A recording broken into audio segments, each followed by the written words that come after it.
మిత్రులకు ముందున్నటువంటి విప్లవ విద్యార్థి మిత్రులందరికీ, మీరు పూర్వ విద్యార్థులు కావచ్చు కానీ నేనైతే విప్లవ విద్యార్థి బృందం అనే అంటాను మిమ్మల్ని అందరినీ. విప్లవ విద్యార్థి బృందానికి నేను కొద్దిలో తప్పిపోయా, విప్లవ విద్యార్థి ఉద్యమంలో ఉండడం కొద్దిలో తప్పిపోయా. ఇది పుట్టినప్పుడు నేను విద్యార్థినే, కానీ అప్పుడు ఒక వరంగల్లో ఒక మహిళా కళాశాలలో చదువుకుంటూ మా వరకు రాలే. ఆడపిల్లల వరకు కొనుక్కోవచ్చు, లేకపోతే రూరల్ కొనుక్కోవచ్చు. టైం కూడా అప్పుడే గనక. నేను ఎంఏకి వచ్చేసరికి ఎమర్జెన్సీ పీరియడ్, అందువలన మాకు ఏవి అందలేదు, తెలియలేదు. నేను ఎంఏ అయిపోయి లెక్చరర్గా ఆర్ట్స్ అండ్ సైన్స్ కళాశాలలో అడుగుపెట్టిన వెంటనే నాకు రాడికల్ విద్యార్థి సంఘం పరిచయం అయింది. ఎమర్జెన్సీ మబ్బుల్ని తొలగించుకొని రాడికల్ విద్యార్థి సంఘం జగిత్యాల జైత్రయాత్ర నుంచి ఒక కొత్త స్ఫూర్తితోటి వరంగల్ని, ఆర్ట్స్ అండ్ సైన్స్ కళాశాలని వెలిగించిన రోజులు అవి. వాళ్ళు హరగోపాల్ గారు అన్నట్లు నాకు అంతవరకు మార్క్సిజం తెలియదు, భూమి సమస్య తెలియదు, ఏవి తెలియదు. ఒక బుద్ధిమంతురాలైన మధ్యతరగతి అమ్మాయిలాగా చదువుకున్న ఉద్యోగానికి వచ్చా. కొంత అభ్యుదయ భావాలు ఉన్నాయి, అంటే ఆడపిల్లలు కూడా ఉద్యోగాలకు రావచ్చు అనేటువంటి విలువలు ఉన్న కుటుంబం నుంచి వచ్చాను కనుక ఉద్యోగం వరకు రాగలిగా. కానీ కాలేజీకి వచ్చిన తర్వాత విద్యార్థులు నాకు చదువుకోవడం నేర్పించారు, మార్క్సిజం నేర్పించారు. అందుకని హరగోపాల్ గారు అన్నట్లు మేము రాడికల్ విద్యార్థుల వల్ల చదువుకున్న టీచర్లం. అందువల్ల టీచరు విద్యార్థి నిజానికి అసలు టీచర్ లక్షణమే ఎప్పటికీ నేర్చుకుంటూ ఉండడం. అందువలన రిటైర్ అయినా మేము ఇంకా నేర్చుకోవడం ఆగలేదనే అనుకుంటా, ఎప్పటికప్పుడు అనుభవాల నుంచి నేర్చుకోవడమే. అందుకని ఈ రోజున ఇక్కడ ఆహ్వాన సంఘంలో ఉండాలని అన్నప్పుడైనా మిత్రులు, ఈరోజు ఇక్కడికి రావాలని అన్నప్పుడైనా ఆ రోజు నుంచి ఎదురు చూస్తున్నా. ఈ వేదిక మీదికి రావడం రాకపోవడం కాదు, అక్కడ కూర్చునైనా ఈ అనుభవాలన్నీ వినడం కోసం. ఎందుకనంటే నా జీవితంతో ముడిపడి ఉన్నది ఎన్ని ఘటనలుగా. వేణుగోపాల్ ఉన్నాడు, మా ఆర్ట్స్ కాలేజీ విద్యార్థి. అప్పటి విద్యార్థులు ఎంతమంది, జ్ఞానేశ్వర్, రాజేందర్, వాళ్ళందరూ గుర్తుకొస్తున్నారు నాకు. వాళ్ళు ఎన్నికలంటే వాళ్ళు ప్రశ్నలు వేసేవాళ్ళు, క్లాస్ రూమ్ ప్రశ్నలే కాదు, బయట ప్రశ్నలు. మా ఆర్ట్స్ కాలేజీ ఆడిటోరియంని సారా వేలం పాటలకు రెంట్కి ఇచ్చేవాళ్ళు. ఇస్తే వాళ్ళు వచ్చి మమ్మల్ని అడిగేవాళ్ళు, ఏంటి మేడం రాడికల్ స్టూడెంట్స్ అది కాలేజీలను సారా వేలం పాటలకు రెంట్కి ఇవ్వచ్చా, మీరు అందరూ ఏం చేస్తున్నారు టీచర్లందరూ ఇక్కడ ఉండి అని అలాంటి ప్రశ్నలు మాకేసేవాళ్ళు. అది ఆ చైతన్యం, అంటే అరే మనం ఆలోచించాల్సిన విషయాలు చాలా ఉన్నాయి అనేటువంటి విషయం అర్థమైంది. తర్వాత వాళ్ళు వేసే ప్రశ్నల కోసం మా లైబ్రరీలకు పోయి మొదటిసారి మార్క్సిస్ట్ మూల సూత్రాల పుస్తకం తీసుకుని చదువుకున్నాను నేను.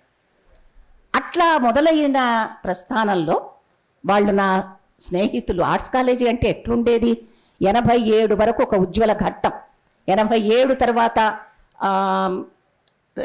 అన్ని స్టూడెంట్స్ యూనియన్ని బంద్ పెట్టిన తర్వాత 90 నాటికి ఆ పూర్తిగా అది రద్దయిపోయేటప్పటికీ ఆ మధ్యకాలం నేను 77లో ఉద్యోగంలో చేరితే 78 నుంచి 87 వరకు ఒక ఉజ్వల ఘట్టం ఆర్ట్స్ కాలేజీలో చూసా. మేము ఎలక్షన్స్ అవుతూ ఉంటే మేము ఇక్కడ టీచర్లు అందరం చాలా టెన్షన్గా ఉండేవాళ్ళం.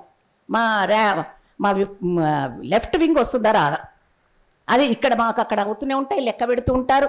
మేము అందరం కూర్చొని అమ్మయ్య అని చప్పట్లు కొట్టుకునేవాళ్ళం లెఫ్ట్ వింగ్ వచ్చేసిందనంటే. అంటే అది అట్లాగే వాళ్ళ సంఘాలకి అడ్వైజరీ బోర్డులలో పనిచేసాం. అంటే students union advisory board, magazine advisory board, ఇలా అన్నీ ఉండేవి కదా. వీటన్నింటిలో పనిచేస్తూ టీచర్లుగా వాళ్ళతోటి కలిసి పనిచేయడం.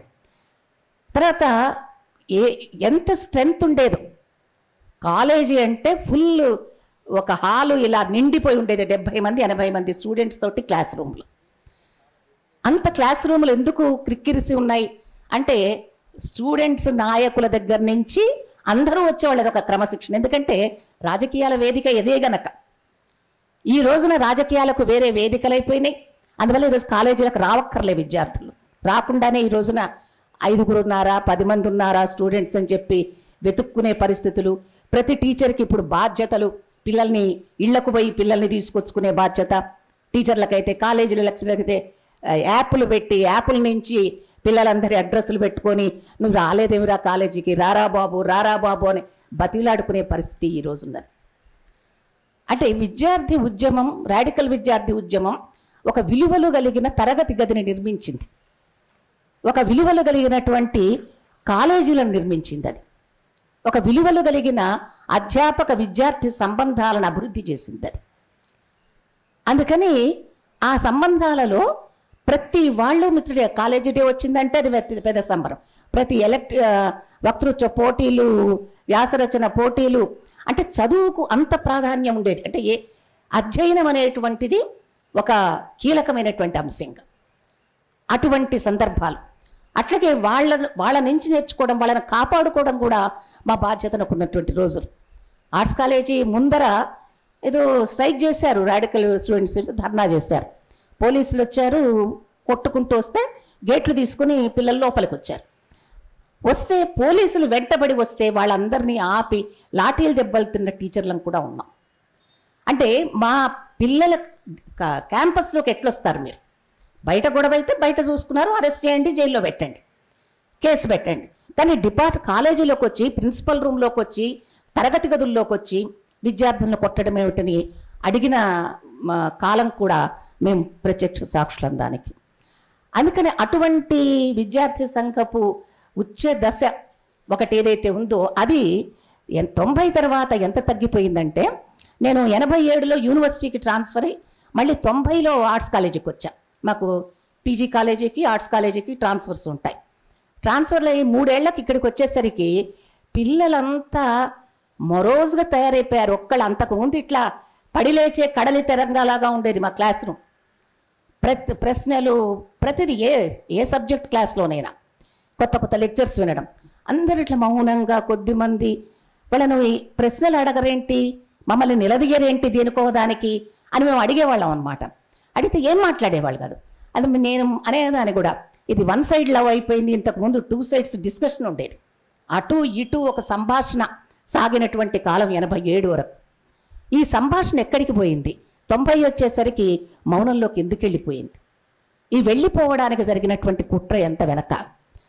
నిజానికి ఆ రోజు అయిపోయింది అనుకున్నాం, కానీ రాడికల్ స్టూడెంట్స్ యూనియన్ దాని ప్రభావాలు ఈ రోజుకి అయిపోయలేదనే నేను అనుకుంటా. ఎందుకంటే నా మీద ఆ ప్రభావాలు ఇప్పటికీ కూడా ఉన్నాయి కనుక. ఎందుకంటే ప్రతి సందర్భంలో 2015లో రిటైర్ అయ్యే వరకు ప్రతి సందర్భంలో ఈ సందర్భంలో రాడికల్ స్టూడెంట్స్ యూనియన్ ఉంటే బాగుండేది అనుకోని సందర్భాలు లేవు. ముఖ్యంగా తెలంగాణ ఉద్యమం నడిచినప్పుడు, శిబిరాలు పెట్టి కూర్చున్నప్పుడు తెలంగాణ సమస్య మీద మాట్లాడడానికి విద్యార్థులు లేరు. అంతకుముందు రాడికల్ స్టూడెంట్స్ యూనియన్ తోటి కాలేజీలు ఉన్నప్పుడు ఏ విషయం మీదైనా మాట్లాడడానికి మేము ఉన్నామని చెప్పి, అంటే అంత అధ్యయనం ఉండేది, అంత సీరియస్ అధ్యయనం, అంత ప్రసంగించడం, చక్కగా చెప్పటం ఆ విషయాన్ని. ఎందుకంటే విద్యార్థులలోకి ప్రచారం చేయాలి, విద్యార్థులను ఆకట్టుకోవడం కోసం, ప్రచారం చేయడం కోసం మనకు ముందు జ్ఞానం ఉండాలి బాగా. ఈ అధ్యయనము, బోధన అనేటువంటివి చాలా చురుకుగా ఉన్నటువంటి రోజులు. కానీ అదే ఈ శిబిరాలలో చూసినప్పుడు కూర్చొని ముచ్చట్లు పెట్టుకుంటుండేవాళ్ళు, కానీ శిబిరాలలో ఏమి ఒక అరగంట సేపు తెలంగాణ ఎందుకు కావాలో గట్టిగా మాట్లాడగలిగిన వాళ్ళు కనబడకపోయేది. మేము వాళ్ళకి చెప్పేవాళ్ళం కూడా, మీరు చదవండి, తెలంగాణ గురించి మాట్లాడండి. ఇప్పుడు ఈ శిబిరంలో పొద్దుంచి రాత్రి వరకు ఉంటారు. ఉన్నప్పుడు ఒక ఉపన్యాసం, ఒక రోజు ఒక ఇష్యూ మీద ఒక ప్రసంగం పెట్టుకోండి, కాసేపు డిస్కస్ చేయండి అని చెప్పి కూడా మనం ఏవి ప్రయోజనం లేకపోయింది. ఆ టైంలో తెలంగాణ అంటే సదస్సులు ఏమైనా అయితే ఎలా వచ్చేవాళ్ళు స్టూడెంట్స్, సెమినార్ ఏదైనా పెడితే నిండుగా ఉండేది హాలు. కానీ తెలంగాణ టైంలో తెలంగాణ ఇష్యూ మీద సెమినార్ పెట్టినా ఏ డిపార్ట్మెంట్ అయినా విద్యార్థులు వచ్చేవాళ్ళు కాదు. నాయకులు అనేవాళ్ళం మేము, తెలంగాణ విద్యార్థి నాయకులం. ఏమయ్యా మీ ఇష్యూనే కదా ఇది, మీరు వచ్చి వినండి, తర్వాత మీరు వచ్చి పాల్గొనండి, ఒక విషయం చర్చించండి, మీరు మాట్లాడండి అని. అంటే వాళ్ళకు బయటి రాజకీయాలే, క్లాస్ రాజకీయాలు, క్లాస్ రూమ్ రాజకీయాలు, విద్యార్థుల మధ్య రాజకీయం, ఇది ఎంత అదృశ్యమైపోయిందో. అట్లాగే మేము చూసినటువంటిది అప్పుడు రాడికల్ స్టూడెంట్స్ ఉండేవాళ్ళు, ఏబీవీపీ కూడా ఉండేది అప్పటికి. ఈ ఇద్దరి మధ్య ఒక అంటే మెజారిటీ రాడికల్ స్టూడెంట్స్ యూనియన్ ఉండేవాళ్ళు, క్లాస్ రిప్రజెంటేటివ్స్ కానీ ఏదో కొంతమంది వాళ్ళు ఉంటే వీళ్ళిద్దరి మధ్య ఎన్ని చర్చలు చూసిన వాళ్ళమో మేము. అంటే ఏదన్నా ప్రోగ్రామ్ జరగాలంటే మొత్తం బాడీ అంతా కూర్చొని చర్చించాలి. బాడీ కూర్చుంటే ఒకసారి అయితే ఉదయం 8 గంటలకు కూర్చున్నాం. 8 గంటలకు మాకు కాలేజీ ఫస్ట్ షిఫ్ట్. ఆ షిఫ్ట్లో ఆర్ట్స్ వాళ్ళం ఉంటాం. మేము 8 గంటలకు కూర్చుంటే రాత్రి 10 అయినా చర్చ తెగలే. ఎందుకంటే ఏబీవీపీ వాళ్ళకి కావాల్సిన గెస్ట్ ఒకళ్ళు, రాడికల్ స్టూడెంట్స్ యూనియన్కి లెఫ్ట్ పీడిఎస్యూ తోటి కలిసినటువంటి వాళ్ళకి కావాల్సిన గెస్ట్లు వేరే. ఈ గెస్ట్లు వేరైనప్పుడు వాళ్ళిద్దరి మధ్య కత్తులు తీసి కింద పెట్టిన రోజులు కూడా ఉన్నాయి. వాళ్ళు మా మాట వినకపోతే ఏబీవీపీ స్టూడెంట్స్ బల్లల మీద కత్తులు, ప్రిన్సిపాల్ మేము స్టాఫ్ అందరం ఉంటాం, మధ్యలో కత్తులు పెట్టిన రోజులు కూడా ఉన్నాయి. అలాంటి సందర్భాల్లో ఆ టెన్షన్లో ఆ విలువల కోసం నిలబడి వాళ్ళు కావలసినటువంటి వాళ్లకు రాజీ చేసి వాళ్ళని ఒకళ్ళని వాళ్ళని ఇద్దరిని, ఇదంతా మా పని, మా ఎక్సర్సైజ్ చేసి వీళ్ళందరినీ పిలిపించటం. ఆ పిలిపించిన తర్వాత శివారెడ్డి గారిని అనుకుంటా ఒకసారి పిలిస్తే శివారెడ్డి గారు మాట్లాడటం మొదలు పెట్టగానే ఆయన కొట్టడానికి వచ్చేసారు మా వేదిక మీదకి. వచ్చేటప్పటికి ఆయన తీసుకొని పోయి మేము ఒక గదిలో పెట్టి ఈ పిల్లల నుంచి కాపాడడానికి అదొక పెద్ద ప్రయత్నమైంది. అంటే ఇన్ని సంఘర్షణల మధ్య ఆర్ట్స్ కాలేజీలో రాడికల్ స్టూడెంట్స్ యూనియన్ ఒక తర్వాత డ్రామాలు వేసేవాళ్ళు, రాధాకృష్ణ, రాజేంద్ర వీళ్ళందరూ వీధి భాగవతాలు వేసేవాళ్ళు. ఇవన్నీ ఆ రోజు చూసాం. తర్వాత ప్రైవేట్ కాలేజీలు ఉన్నాయి. మరి సీకేఎం ప్రైవేట్ కాలేజే, ఎల్బీ ప్రైవేట్ కాలేజే. కానీ అప్పటికి అవి వ్యాపార కేంద్రాలు కావు కదా. ఇప్పుడంటే ఎడ్యుకేషన్ అంతా వ్యాపారం, ఆ రోజు అవి సేవా కేంద్రాలు. అందువలన ఆర్ట్స్ కాలేజీలో ఎంత ఉద్వేగంగా రాడికల్ స్టూడెంట్స్ యూనియన్ కార్యకలాపాలు ఉన్నాయో ఎల్బీ కాలేజీలోనూ సీకేఎంలోనూ అంత ఉధృతంగా ఉండేవి. మరి ఆకర్షక కేంద్రం అక్కడ వివి ఉండటం సీకేఎం కాలేజీలో. ఇవన్నిటి మధ్యలో ఒక రకంగా ఒక ఐక్యత కూడా ఉండేది అన్ని కాలేజీల యూనియన్స్ మధ్య. ఒకసారి ఎప్పుడు నాకు గుర్తు, మనం సార్ స్టూడెంట్స్ను కొడుతున్న అరెస్ట్ చేస్తున్నటువంటి దానికి వ్యతిరేకంగా అన్ని కాలేజీల అధ్యాపకులు కలిసి ఒకసారి ఒక మూమెంట్ చేశాం మేము. అంటే అది ఆ రిలేషన్షిప్ను, ఆ విలువలను పెంచినటువంటి కాలంతో జీవించాం కనుక అది నాతోటి ఎప్పటికీ ఉన్నది. తర్వాత ఇంకొకటి ఏంటంటే ఈ రోజున అంటే కాలేజీలు నిర్వీర్యమైపోయి స్టూడెంట్స్ మాట్లాడేవాళ్ళు కాకుండా బయటికి తిరుగుతున్న కాలంలో ఈ రోజున రాడికల్ స్టూడెంట్స్ యూనియన్స్ కనుక ఉంటే కాలేజీలో ఏబీవీపీ ఇంత విజృంభించేదా, విశ్వ హిందూ పరిషత్తు యొక్క విజృంభణ ఇంత ఉంటుందా అని ప్రతి నిమిషం అనిపిస్తూ ఉంటుంది. దానిని పెంచడం కోసమే చాలా కుట్రపూరితంగా విద్యార్థి సంఘాల ఎన్నికలను నిషేధించి బయటికి నెట్టేసాం, వాటిని మాట్లాడకుండా చేసాం, అవి లేకుండా చేసాం. కానీ అవి లేవు కానీ అవి నాటిన భావాలు ఉన్నాయి. ఆ భావాలతోటి ఆ ఆదర్శంతో పనిచేస్తున్నటువంటి వాళ్ళు ఉన్నారు ఇప్పటికీ కూడా. లేకపోతే ఈ సంకల్పం ఉండేది కాదు, ఈ రోజున ఇంతమంది ఇక్కడ సమావేశం అయ్యేవాళ్ళు కాదు. అందుకని ఈ ప్రతి సందర్భంలో అయ్యో ఎన్నికలు లేకపోవడం ఏమిటి, రాడికల్ విద్యార్థి సంఘం లేకపోవడం ఏంటి, అది ఉంటే యూనివర్సిటీలు ఇట్లా అయ్యేవా. తర్వాత యూనివర్సిటీలు ఈ రోజున ఏమైపోయాయి, ఎక్కడ రిక్రూట్మెంట్ లేదు, నిరుద్యోగ సమస్య ప్రతి చోట, రిక్రూట్మెంట్ లేదు. ఈ రోజున ఒక్క డిపార్ట్మెంట్లో పర్మనెంట్ స్టాఫ్ లేకుండా కాకతీయ యూనివర్సిటీ నడుస్తోంది. తెలుగు డిపార్ట్మెంట్లో లేరు పర్మనెంట్ స్టాఫ్, అందరూ పార్ట్ టైమర్సే. అలా చాలా డిపార్ట్మెంట్లలో ఈ రోజున ఈ పరిస్థితి ఉండేదా రాడికల్ విద్యార్థి సంఘాలు ఉంటే.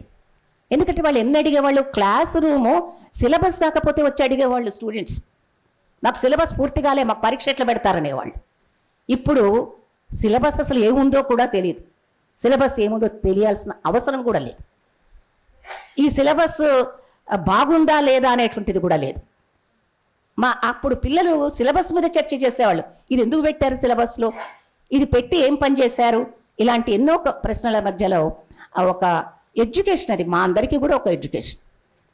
కానీ రాడికల్ విద్యార్థి సంఘము లేకపోవడం అనేటువంటిది, అంటే ఈ రోజున పరీక్షలు వాయిదా వేయమని అడుగుతారు, లేకపోతే పరీక్షలు ఇష్టం వచ్చినట్లు రాయొచ్చు, లేకపోతే మార్కుల కోసం కొట్లాడచ్చు. కానీ ఈ రోజున సిలబస్ అయిందా కాలేదా, తర్వాత టీచర్ ఎవరైనా బాగా చెప్పకపోతే వాళ్ళ పని అయిపోయేది, ప్రిన్సిపాల్ దగ్గరికి పోయి చెప్పేవాళ్ళు, ఈ టీచర్ మాకు పాఠం సరిగ్గా చెప్పట్లే, ఈ టీచర్ మాకు వద్దు అని కూడా చెప్పేవాళ్ళు. ఆ టీచర్ని పిలిచి మందలించడం, బాగా తీసుకోవయ్యా బాగుండదు ఇట్లా అని చెప్పి మందలించడం ప్రిన్సిపల్ పని. కానీ ఈ రోజున పిల్లలకి పాఠం చెప్పడంతో పని లేదు, బాగా చెప్పడంతో పని లేదు, విలువలతో పని లేదు. ఈ రోజున ఇట్లా కావటానికి అంటే విద్యారంగం ఇప్పుడు చెప్పు, ఇక్కడ పెద్దలు ఉన్నారు. ఇప్పుడు ఈ రోజున ఎందుకు విద్యారంగ ఉద్యమం, ఎందుకు ఈ రోజున బయట నుంచి చేయాల్సి వస్తుంది? నిజానికి అది స్టూడెంట్స్ చేయాల్సిన ఉద్యమం. మాకు సరైన చదువు కావాలి, శాస్త్రీయమైన చదువు కావాలి. ఆ రోజు నినాదాలు అది కూడా ఒకటి కదా. శాస్త్రీయమైన విద్య కావాలి, సరిగా చెప్పే టీచర్ కావాలి, సరిగా ఎవాల్యుయేషన్ ఉండాలి. ఇవన్నీ ఉన్న సమాజము విచ్ఛిన్నమైంది గనక, స్కూల్ కాలేజ్ అనేటువంటిది, రాడికల్ విద్యార్థి రాజకీయాలు విచ్ఛిన్నమయ్యాయి గనక ఈ రోజున ఇంకా తపనతోటి బయట నుంచి విద్యా ఉద్యమాన్ని నిర్మించాల్సి వస్తున్నది. ఈ రోజున చాలా అంటే కొంతమంది అన్నారు ఈ రోజున విద్యార్థులు ఎవరు లేరు ఇక్కడ అని. ఎట్లుంటారు విద్యార్థులు? అన్ని ప్రైవేట్ కళాశాలలు, పెద్ద పెద్ద ఫీజులు కట్టొస్తారు అక్కడికి. ఆ ఫీజులు కట్టిన తర్వాత ఈ ఫీజుకు తగిన ఇన్కమ్ కోసం, ఈ ఫీజు పెట్టుబడి, ఈ పెట్టుబడి నుంచి నేను తగిన లాభాలు పొందడానికి ఏ వృత్తిని ఎంచుకోవాలి, ఏ రకమైనటువంటి ఆఫీస్ పెట్టుకోవాలి, వీటి మీద పనిచేసే విద్యార్థులకు సమాజంతో పనేమున్నది? ఆ రోజున అయితే అది ప్రభుత్వ బాధ్యత లేకపోతే సేవారంగ బాధ్యత అయినప్పుడు మనుషులందరి మధ్యలో ఉన్న ఒక సేవాభావం, తోటి మనిషి గురించి ఆలోచించటం, ఆ తోటి మనిషి గురించి ఆలోచించడం అనేటువంటి ఒక విలువ ఏదైతే ఉందో దానిని విద్యాలయాల నుంచి పూర్తిగా దూరం చేసేసాం. విద్యార్థులలోకి ఎంటర్ చేసినటువంటి బీజం ఏమిటంటే, ప్రవేశపెట్టిన బీజం ఏమిటంటే నీ స్వార్థం, నువ్వు ఎదుగు. అభివృద్ధి అంటే మన ఎదుగుదల, ఒక్కడి ఎదుగుదల. అభివృద్ధి అంటే సమాజం యొక్క అభివృద్ధి కాదు, వికాసము కాదు, మన ఎదుగుదల, నీ ఎదుగుదల. అందుకనే ఈ రోజున నీ ఎదుగుదలకు నువ్వెవరన్నా చేసినా ఎవ్వరేమనరు.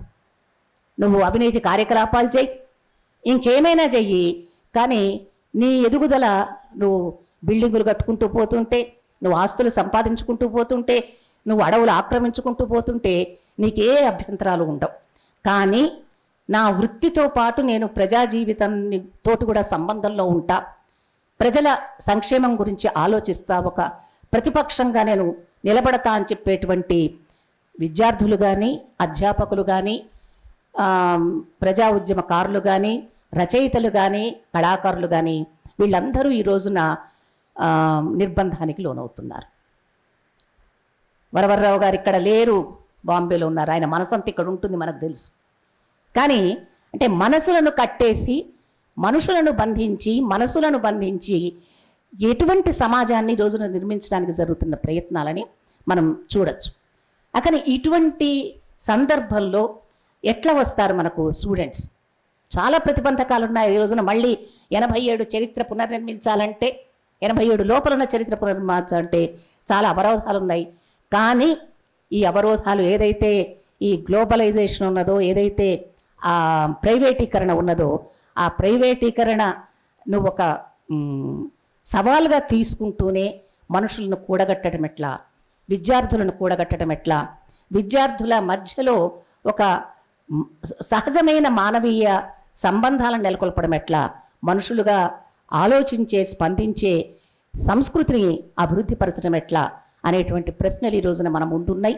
వీటికి ఎవరం ఏ పద్ధతిలో ఎట్లా పనిచేస్తామనేటువంటిది నిర్ణయించుకోవాలి. ఆ నిర్ణయించుకోవడానికి అవసరమైతే చిన్న చిన్న సమూహాలుగా కలిసైనా ఆలోచించవచ్చు, లేకపోతే వ్యక్తిగతమైనటువంటి ఎజెండాతోటి పోవచ్చు, చిన్న చిన్న ప్రజా సంఘాలని ఏదో ఒక రూపంలో నిర్మించుకొని చేయొచ్చు. ఆ దిశగా ఈరోజు ఈ 50 ఏళ్ల ప్రస్థానం, రాడికల్ విద్యార్థి ఉద్యమ ప్రస్థానం, దానికి ఒక ప్రేరణ, ఒక సూచిక అవుతుందని చెప్పి భావిస్తూ నాకు ఈ అవకాశం ఇచ్చిన మీ అందరికీ కృతజ్ఞతలు తెలియజేస్తుంది. మిత్రులకు, ముందున్నటువంటి విప్లవ విద్యార్థి మిత్రులందరికీ, మీరు పూర్వ విద్యార్థులు కావచ్చు కానీ నేనైతే విప్లవ విద్యార్థి బృందం అనే అంటాను మిమ్మల్ని అందరినీ. విప్లవ విద్యార్థి బృందానికి నేను కొద్దిలో తప్పిపోయా, విప్లవ విద్యార్థి ఉద్యమంలో ఉండడం కొద్దిలో తప్పిపోయా. ఇది పుట్టినప్పుడు నేను విద్యార్థినే, కానీ అప్పుడు ఒక వరంగల్లో ఒక మహిళా కళాశాలలో చదువుకుంటూ మా వరకు రాలే, ఆడపిల్లల వరకు కొనుక్కోవచ్చు, లేకపోతే రూరల్ కొనుక్కోవచ్చు, టైం కూడా అప్పుడే గనక. నేను ఎంఏకి వచ్చేసరికి ఎమర్జెన్సీ పీరియడ్, అందువలన మాకు ఏవి అందలేదు, తెలియలేదు. నేను ఎంఏ అయిపోయి లెక్చరర్గా ఆర్ట్స్ అండ్ సైన్స్ కళాశాలలో అడుగుపెట్టిన వెంటనే నాకు రాడికల్ విద్యార్థి సంఘం పరిచయం అయింది.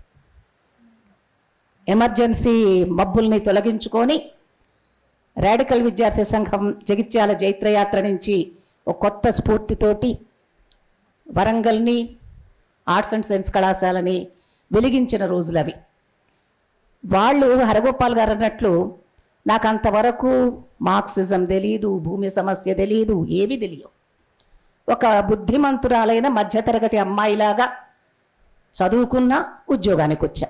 కొంత అభ్యుదయ భావాలు ఉన్నాయి, అంటే ఆడపిల్లలు కూడా ఉద్యోగాలకు రావచ్చు అనేటువంటి విలువలు ఉన్న కుటుంబం నుంచి వచ్చాను కనుక ఉద్యోగం వరకు రాగలిగా. కానీ కాలేజీకి వచ్చిన తర్వాత విద్యార్థులు నాకు చదువుకోవడం నేర్పించారు, మార్క్సిజం నేర్పించారు. అందుకని హరగోపాల్ గారు అన్నట్లు మేము రాడికల్ విద్యార్థుల వల్ల చదువుకున్న టీచర్లం. అందువల్ల టీచరు విద్యార్థి నిజానికి అసలు టీచర్ లక్షణమే ఎప్పటికీ నేర్చుకుంటూ ఉండడం.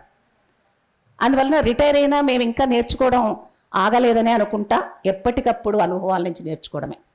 అందుకని ఈ రోజున ఇక్కడ ఆహ్వాన సంఘంలో ఉండాలని అన్నప్పుడైనా, మిత్రులు ఈరోజు ఇక్కడికి రావాలని అన్నప్పుడైనా, ఆ రోజు నుంచి ఎదురు చూస్తున్నా. ఈ వేదిక మీదికి రావడం రాకపోవడం కాదు, అక్కడ కూర్చునైనా ఈ అనుభవాలన్నీ వినడం కోసం. ఎందుకనంటే నా జీవితంతో ముడిపడి ఉన్నది ఎన్ని ఘటనలుగా. వేణుగోపాల్ ఉన్నాడు, మా ఆర్ట్స్ కాలేజీ విద్యార్థి. అప్పటి విద్యార్థులు ఎంతమంది, జ్ఞానేశ్వర్, రాజేందర్, వాళ్ళందరూ గుర్తుకొస్తున్నారు నాకు. వాళ్ళు ఎన్నికలంటే వాళ్ళు ప్రశ్నలు వేసేవాళ్ళు, క్లాస్ రూమ్ ప్రశ్నలే కాదు, బయట ప్రశ్నలు. మా ఆర్ట్స్ కాలేజీ ఆడిటోరియంని సారా వేలం పాటలకు రెంట్కి ఇచ్చేవాళ్ళు. ఇస్తే వాళ్ళు వచ్చి మమ్మల్ని అడిగేవాళ్ళు, ఏంటి మేడం రాడికల్ స్టూడెంట్స్ అది కాలేజీలను సారా వేలం పాటలకు రెంట్కి ఇవ్వచ్చా, మీరు అందరూ ఏం చేస్తున్నారు టీచర్లందరూ ఇక్కడ ఉండి అని అలాంటి ప్రశ్నలు మాకేసేవాళ్ళు. అది ఆ చైతన్యం, అంటే అరే మనం ఆలోచించాల్సిన విషయాలు చాలా ఉన్నాయి అనేటువంటి విషయం అర్థమైంది. తర్వాత వాళ్ళు వేసే ప్రశ్నల కోసం మా లైబ్రరీలకు పోయి మొదటిసారి మార్క్సిస్ట్ మూల సూత్రాల పుస్తకం తీసుకుని చదువుకున్నాను నేను. అట్లా మొదలైన ప్రస్థానంలో వాళ్ళు నా స్నేహితులు. ఆర్ట్స్ కాలేజీ అంటే ఎట్లుండేది, 87 వరకు ఒక ఉజ్వల ఘట్టం. 87 తర్వాత అన్ని స్టూడెంట్స్ యూనియన్ని బంద్ పెట్టిన తర్వాత 90 నాటికి ఆ పూర్తిగా అది రద్దయిపోయేటప్పటికీ ఆ మధ్యకాలం నేను 77లో ఉద్యోగంలో చేరితే 78 నుంచి 87 వరకు ఒక ఉజ్వల ఘట్టం ఆర్ట్స్ కాలేజీలో చూసాను. మేము ఎలక్షన్స్ అవుతూ ఉంటే మేము ఇక్కడ టీచర్లు అందరం చాలా టెన్షన్గా ఉండేవాళ్ళం. మా లెఫ్ట్ వింగ్ వస్తుందా రాదా, అది ఇక్కడ మాకు అక్కడ అవుతూనే ఉంటాయి, లెక్క పెడుతూ ఉంటారు. మేము అందరం కూర్చొని అమ్మయ్య అని చప్పట్లు కొట్టుకునేవాళ్ళం లెఫ్ట్ వింగ్ వచ్చేసిందనంటే. అంటే అది అట్లాగే వాళ్ళ సంఘాలకి అడ్వైజరీ బోర్డులలో పనిచేసాం. అంటే students union advisory board, magazine advisory board, ఇలా అన్నీ ఉండేవి కదా. వీటన్నింటిలో పనిచేస్తూ టీచర్లుగా వాళ్ళతోటి కలిసి పనిచేయడం. తర్వాత ఎంత స్ట్రెంగ్త్ ఉండేదో కాలేజీ అంటే, ఫుల్ ఒక హాలు ఇలా నిండిపోయి ఉండేది, 70 మంది 80 మంది స్టూడెంట్స్ తోటి క్లాస్ రూమ్లు. అంత క్లాస్ రూములు ఎందుకు క్రిక్కిరిసి ఉన్నాయి అంటే స్టూడెంట్స్ నాయకుల దగ్గర నుంచి అందరూ వచ్చేవాళ్ళు ఒక క్రమశిక్షణ. ఎందుకంటే రాజకీయాల వేదిక ఎదే గనక. ఈ రోజున రాజకీయాలకు వేరే వేదికలు అయిపోయినాయి. అందువల్ల ఈరోజు కాలేజీలకు రావక్కర్లే విద్యార్థులు. రాకుండానే ఈ రోజున 5 ఉన్నారా 10 మంది ఉన్నారా స్టూడెంట్స్ అని చెప్పి వెతుక్కునే పరిస్థితులు. ప్రతి టీచర్కి ఇప్పుడు బాధ్యతలు, పిల్లల్ని ఇళ్లకు పోయి పిల్లల్ని తీసుకొచ్చుకునే బాధ్యత టీచర్లకైతే. కాలేజీల లెక్చర్లకైతే యాప్లు పెట్టి యాప్ల నుంచి పిల్లలందరి అడ్రస్లు పెట్టుకొని నువ్వు రాలేదేమిరా కాలేజీకి, రారా బాబు అని బతిలాడుకునే పరిస్థితి ఈరోజు ఉన్నది. అంటే విద్యార్థి ఉద్యమం, రాడికల్ విద్యార్థి ఉద్యమం ఒక విలువలు కలిగిన తరగతి గదిని నిర్మించింది, ఒక విలువలు కలిగినటువంటి కాలేజీలను నిర్మించింది. అది ఒక విలువలు కలిగిన అధ్యాపక విద్యార్థి సంబంధాలను అభివృద్ధి చేసింది. అది అందుకని ఆ సంబంధాలలో ప్రతి వాళ్ళు మిత్రుడే. కాలేజీ డే వచ్చిందంటే అది పెద్ద సంబరం. ప్రతి వక్తృత్వ పోటీలు, వ్యాసరచన పోటీలు, అంటే చదువుకు అంత ప్రాధాన్యం ఉండేది. అంటే అధ్యయనం అనేటువంటిది ఒక కీలకమైనటువంటి అంశంగా అటువంటి సందర్భాలు. అట్లాగే వాళ్ళ నుంచి నేర్చుకోవడం, వాళ్ళని కాపాడుకోవడం కూడా మా బాధ్యతను ఉన్నటువంటి రోజులు. ఆర్ట్స్ కాలేజీ ముందర ఏదో స్ట్రైక్ చేశారు, రాడికల్ స్టూడెంట్స్ ధర్నా చేశారు. పోలీసులు వచ్చారు, కొట్టుకుంటూ వస్తే గేట్లు తీసుకుని పిల్లలు లోపలికి వచ్చారు. వస్తే పోలీసులు వెంటబడి వస్తే వాళ్ళందరినీ ఆపి లాఠీలు దెబ్బలు తిన్న టీచర్లను కూడా ఉన్నాం. అంటే మా పిల్లల క్యాంపస్లోకి ఎట్లొస్తారు మీరు? బయట గొడవ అయితే బయట చూసుకున్నారు, అరెస్ట్ చేయండి, జైల్లో పెట్టండి, కేసు పెట్టండి. కానీ కాలేజీలోకి వచ్చి, ప్రిన్సిపల్ రూమ్లోకి వచ్చి, తరగతి గదుల్లోకి వచ్చి విద్యార్థులను కొట్టడం ఏమిటని అడిగిన కాలం కూడా మేము ప్రత్యక్ష సాక్షులం దానికి. అందుకని అటువంటి విద్యార్థి సంఘపు ఉచ్చ దశ ఒకటి ఏదైతే ఉందో అది 90 తర్వాత ఎంత తగ్గిపోయిందంటే, నేను 87లో యూనివర్సిటీకి ట్రాన్స్ఫర్ అయ్యి మళ్ళీ 90లో ఆర్ట్స్ కాలేజీకి వచ్చా. మాకు పీజీ కాలేజీకి ఆర్ట్స్ కాలేజీకి ట్రాన్స్ఫర్స్ ఉంటాయి. ట్రాన్స్ఫర్లు అయ్యి 3 ఏళ్లకు ఇక్కడికి వచ్చేసరికి పిల్లలంతా మొరోజుగా తయారైపోయారు. అంతకుముందు ఇట్లా పడిలేచే కడలి తెరంగాలాగా ఉండేది మా క్లాస్ రూమ్. ప్రశ్నలు ప్రతిదీ ఏ సబ్జెక్ట్ క్లాస్లోనైనా కొత్త లెక్చర్స్ వినడం. అందరు ఇట్లా మౌనంగా, కొద్దిమంది వాళ్ళను ప్రశ్నలు అడగరేంటి, మమ్మల్ని నిలదీయరేంటి దేనికోదానికి అని మేము అడిగేవాళ్ళం అనమాట. అడిగితే ఏం మాట్లాడేవాళ్ళు కాదు. అది నేను అనేదాన్ని కూడా, ఇది వన్ సైడ్ లవ్ అయిపోయింది. ఇంతకుముందు 2 సైడ్స్ డిస్కషన్ ఉండేది. అటు ఇటు ఒక సంభాషణ సాగినటువంటి కాలం 87 వరకు. ఈ సంభాషణ ఎక్కడికి పోయింది? 90 వచ్చేసరికి మౌనంలోకి ఎందుకు వెళ్ళిపోయింది? ఈ వెళ్ళిపోవడానికి జరిగినటువంటి కుట్ర ఎంత వెనక? నిజానికి ఆ రోజు అయిపోయింది అనుకున్నాం, కానీ రాడికల్ స్టూడెంట్స్ యూనియన్ దాని ప్రభావాలు ఈ రోజుకి అయిపోయలేదనే నేను అనుకుంటా. ఎందుకంటే నా మీద ఆ ప్రభావాలు ఇప్పటికీ కూడా ఉన్నాయి గనక. ఎందుకంటే ప్రతి సందర్భంలో 2015లో రిటైర్ అయ్యే వరకు ప్రతి సందర్భంలో ఈ సందర్భంలో రాడికల్ స్టూడెంట్స్ యూనియన్ ఉంటే బాగుండేది అనుకోని సందర్భాలు లేవు. ముఖ్యంగా తెలంగాణ ఉద్యమం నడిచినప్పుడు, శిబిరాలు పెట్టి కూర్చున్నప్పుడు తెలంగాణ సమస్య మీద మాట్లాడడానికి విద్యార్థులు లేరు. అంతకుముందు రాడికల్ స్టూడెంట్స్ యూనియన్ తోటి కాలేజీలు ఉన్నప్పుడు ఏ విషయం మీదైనా మాట్లాడడానికి మేము ఉన్నామని చెప్పి, అంటే అంత అధ్యయనం ఉండేది, అంత సీరియస్ అధ్యయనం, అంత ప్రసంగించడం, చక్కగా చెప్పటం ఆ విషయాన్ని. ఎందుకంటే విద్యార్థులలోకి ప్రచారం చేయాలి, విద్యార్థులను ఆకట్టుకోవడం కోసం, ప్రచారం చేయడం కోసం మనకు ముందు జ్ఞానం ఉండాలి బాగా. ఈ అధ్యయనము, బోధన అనేటువంటివి చాలా చురుకుగా ఉన్నటువంటి రోజులు. కానీ అదే ఈ శిబిరాలలో చూసినప్పుడు కూర్చొని ముచ్చట్లు పెట్టుకుంటుండేవాళ్ళు, కానీ శిబిరాలలో ఏమి ఒక అరగంట సేపు తెలంగాణ ఎందుకు కావాలో గట్టిగా మాట్లాడగలిగిన వాళ్ళు కనబడకపోయేది. మేము వాళ్ళకి చెప్పేవాళ్ళం కూడా, మీరు చదవండి, తెలంగాణ గురించి మాట్లాడండి. ఇప్పుడు ఈ శిబిరంలో పొద్దుంచి రాత్రి వరకు ఉంటారు. ఉన్నప్పుడు ఒక ఉపన్యాసం, ఒక రోజు ఒక ఇష్యూ మీద ఒక ప్రసంగం పెట్టుకోండి, కాసేపు డిస్కస్ చేయండి అని చెప్పి కూడా మనం ఏవి ప్రయోజనం లేకపోయింది. ఆ టైంలో తెలంగాణ అంటే సదస్సులు ఏమైనా అయితే ఎలా వచ్చేవాళ్ళు స్టూడెంట్స్, సెమినార్ ఏదైనా పెడితే నిండుగా ఉండేది హాలు. కానీ తెలంగాణ టైంలో తెలంగాణ ఇష్యూ మీద సెమినార్ పెట్టినా ఏ డిపార్ట్మెంట్ అయినా విద్యార్థులు వచ్చేవాళ్ళు కాదు. నాయకులు అనేవాళ్ళం మేము, తెలంగాణ విద్యార్థి నాయకులం. ఏమయ్యా మీ ఇష్యూనే కదా ఇది, మీరు వచ్చి వినండి, తర్వాత మీరు వచ్చి పాల్గొనండి, ఒక విషయం చర్చించండి, మీరు మాట్లాడండి అని. అంటే వాళ్ళకు బయటి రాజకీయాలే, క్లాస్ రాజకీయాలు, క్లాస్ రూమ్ రాజకీయాలు, విద్యార్థుల మధ్య రాజకీయం, ఇది ఎంత అదృశ్యమైపోయిందో. అట్లాగే మేము చూసినటువంటిది అప్పుడు రాడికల్ స్టూడెంట్స్ ఉండేవాళ్ళు, ఏబీవీపీ కూడా ఉండేది అప్పటికి. ఈ ఇద్దరి మధ్య అంటే మెజారిటీ రాడికల్ స్టూడెంట్స్ యూనియన్ ఉండేవాళ్ళు, క్లాస్ రిప్రజెంటేటివ్స్ కానీ ఏదో కొంతమంది వాళ్ళు ఉంటే, వీళ్ళిద్దరి మధ్య ఎన్ని చర్చలు చూసిన వాళ్ళమో మేము. అంటే ఏదన్నా ప్రోగ్రాం జరగాలంటే మొత్తం బాడీ అంతా కూర్చొని చర్చించాలి. బాడీ కూర్చుంటే ఒకసారి అయితే ఉదయం 8 గంటలకు కూర్చున్నాం. 8 గంటలకు మాకు కాలేజీ ఫస్ట్ షిఫ్ట్. ఆ షిఫ్ట్లో ఆర్ట్స్ వాళ్ళం ఉంటాం, మేము 8 గంటలకు కూర్చుంటే రాత్రి 10 అయినా చర్చ తెగలే. ఎందుకంటే ఏబీవీపీ వాళ్ళకి కావాల్సిన గెస్ట్ ఒకళ్ళు, రాడికల్ స్టూడెంట్స్ యూనియన్కి లెఫ్ట్ పీడిఎస్యూ తోటి కలిసినటువంటి వాళ్ళకి కావాల్సిన గెస్ట్లు వేరే. ఈ గెస్ట్లు వేరైనప్పుడు వాళ్ళిద్దరి మధ్య కత్తులు తీసి కింద పెట్టిన రోజులు కూడా ఉన్నాయి. వాళ్ళు మా మాట వినకపోతే ఏబీవీపీ స్టూడెంట్స్ బల్లల మీద కత్తులు, ప్రిన్సిపాలు, మేము స్టాఫ్ అందరం ఉంటాం, మధ్యలో కత్తులు పెట్టిన రోజులు కూడా ఉన్నాయి. అలాంటి సందర్భాల్లో ఆ టెన్షన్లో ఆ విలువల కోసం నిలబడి వాళ్ళు కావలసినటువంటి వాళ్లకు రాజీ చేసి వాళ్ళని వాళ్ళని ఇద్దరిని, ఇదంతా మా పని, మా ఎక్సర్సైజ్ చేసి వీళ్ళందరినీ పిలిపించటం. ఆ పిలిపించిన తర్వాత శివారెడ్డి గారిని అనుకుంటా ఒకసారి పిలిస్తే శివారెడ్డి గారు మాట్లాడటం మొదలు పెట్టగానే ఆయన కొట్టడానికి వచ్చేసారు మా వేదిక మీదకి. వచ్చేటప్పటికి ఆయన తీసుకొని పోయి మేము ఒక గదిలో పెట్టి పిల్లల నుంచి కాపాడడానికి అదొక పెద్ద ప్రయత్నమైంది. అంటే ఇన్ని సంఘర్షణల మధ్య ఆర్ట్స్ కాలేజీలో రాడికల్ స్టూడెంట్స్ యూనియన్ ఒక తర్వాత డ్రామాలు వేసేవాళ్ళు, రాధాకృష్ణ, రాజేంద్ర, వీళ్ళందరూ వీధి భాగవతాలు వేసేవాళ్ళు.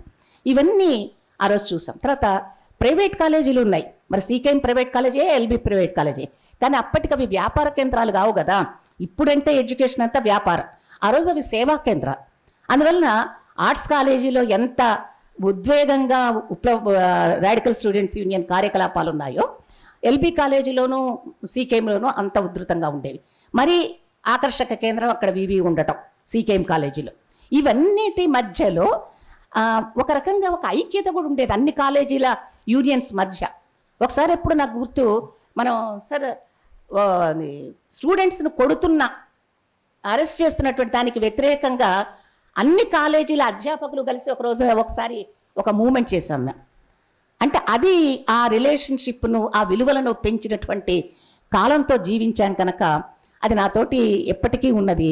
తర్వాత ఇంకొకటి ఏంటంటే ఈ రోజున అంటే కాలేజీలు నిర్వీర్యమైపోయి స్టూడెంట్స్ మాట్లాడేవాళ్ళు కాకుండా బయటికి తిరుగుతున్న కాలంలో ఈ రోజున రాడికల్ స్టూడెంట్స్ యూనియన్స్ కనుక ఉంటే కాలేజీలో ఏబీవీపీ ఇంత విజృంభించేదా, విశ్వ హిందూ పరిషత్ యొక్క విజృంభణ ఇంత ఉంటుందా అని ప్రతి నిమిషం అనిపిస్తూ ఉంటుంది.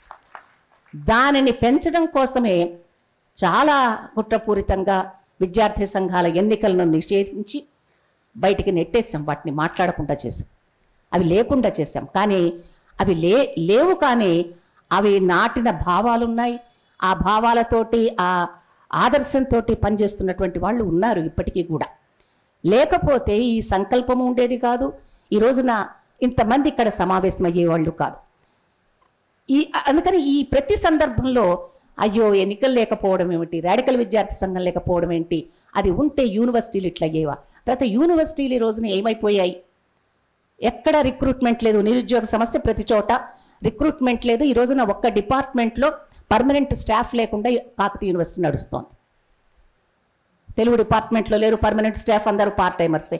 అలా చాలా డిపార్ట్మెంట్లలో ఈ రోజున ఈ పరిస్థితి ఉండేదా రాడికల్ విద్యార్థి సంఘాలు ఉంటే. ఎందుకంటే వాళ్ళు ఎన్ని అడిగేవాళ్ళు, క్లాస్ రూము సిలబస్ కాకపోతే వచ్చి అడిగేవాళ్ళు స్టూడెంట్స్, మాకు సిలబస్ పూర్తి కాలే, మాకు పరీక్ష ఎట్లా పెడతారనేవాళ్ళు. ఇప్పుడు సిలబస్ అసలు ఏముందో కూడా తెలియదు, సిలబస్ ఏముందో తెలియాల్సిన అవసరం కూడా లేదు, ఈ సిలబస్ బాగుందా లేదా అనేటువంటిది కూడా లేదు.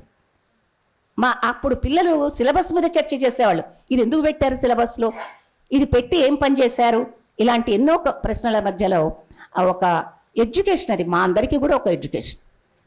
కానీ రాడికల్ విద్యార్థి సంఘము లేకపోవడం అనేటువంటిది, అంటే ఈ రోజున పరీక్షలు వాయిదా వేయమని అడుగుతారు, లేకపోతే పరీక్షలు ఇష్టం వచ్చినట్లు రాయొచ్చు, లేకపోతే మార్కుల కోసం కొట్లాడచ్చు. కానీ ఈ రోజున సిలబస్ అయిందా కాలేదా, తర్వాత టీచర్ ఎవరైనా బాగా చెప్పకపోతే వాళ్ళ పని అయిపోయేది, ప్రిన్సిపాల్ దగ్గరికి పోయి చెప్పేవాళ్ళు, ఈ టీచర్ మాకు పాఠం సరిగ్గా చెప్పట్లే, ఈ టీచర్ మాకు వద్దు అని కూడా చెప్పేవాళ్ళు. ఆ టీచర్ని పిలిచి మందలించడం, బాగా తీసుకోవయ్యా బాగుండదు ఇట్లా అని చెప్పి మందలించడం ప్రిన్సిపాల్ పని. కానీ ఈ రోజున పిల్లలకి పాఠం చెప్పడంతో పని లేదు, బాగా చెప్పడంతో పని లేదు, విలువలతో పని లేదు. ఈ రోజున ఇట్లా కావటానికి అంటే విద్యారంగం ఇప్పుడు ఇక్కడ పెద్దలు ఉన్నారు, ఇప్పుడు ఈ రోజున ఎందుకు విద్యారంగ ఉద్యమం ఎందుకు ఈ రోజున బయట నుంచి చేయాల్సి వస్తుంది, నిజానికి అది స్టూడెంట్స్ చేయాల్సిన ఉద్యమం. మాకు మాకు సరైన చదువు కావాలి, శాస్త్రీయమైన చదువు కావాలి. ఆ రోజు నినాదాలు అది కూడా ఒకటి కదా. శాస్త్రీయమైన విద్య కావాలి, సరిగా చెప్పే టీచర్ కావాలి, సరిగా ఎవాల్యుయేషన్ ఉండాలి.